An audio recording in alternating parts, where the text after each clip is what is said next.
What's up, everyone? Welcome to Program Your Remote. Today I'm going to show you how to change the cabin air filter in a Ford Explorer. We're going to be doing it on a 2020 model here, but it will be the same on a few different years. So the cabin air filter is going to be located behind the glove box. In order to get to it, we need to open the glove box.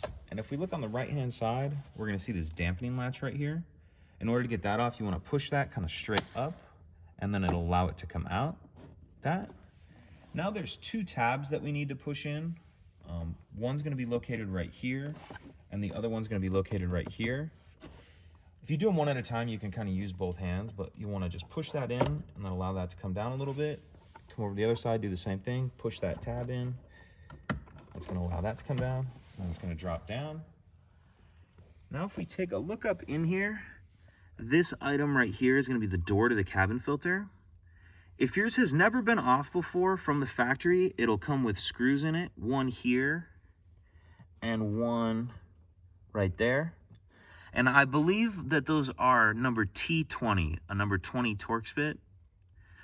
If the cabin filter's ever been changed, it's pretty common that they don't put them back in, as this one didn't. But the reason why you would need them, and what actually happened on this one, is there's supposed to be a tab on this side of it. And this is the tab in my hand that broke off. It's supposed to sit on there like that.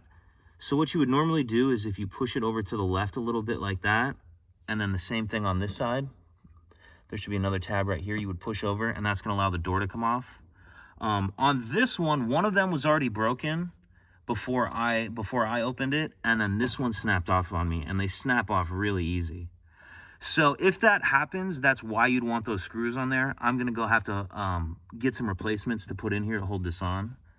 But anyway, if yours has never been changed, you'll have those screws to take out, and then you should have two tabs on here. So if the tab was still on here, we'd push that, come over here and push that, and then that's gonna allow the door to come down like that. And now we can see our filter here.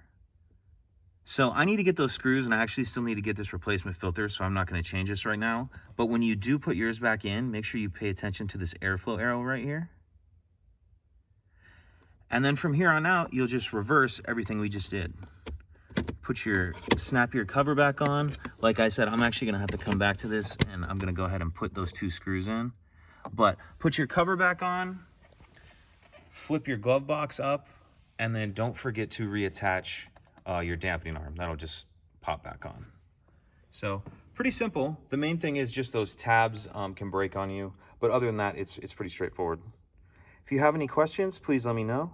If you could take a second to like and subscribe, it helps us out, and I'd appreciate it. Thank you.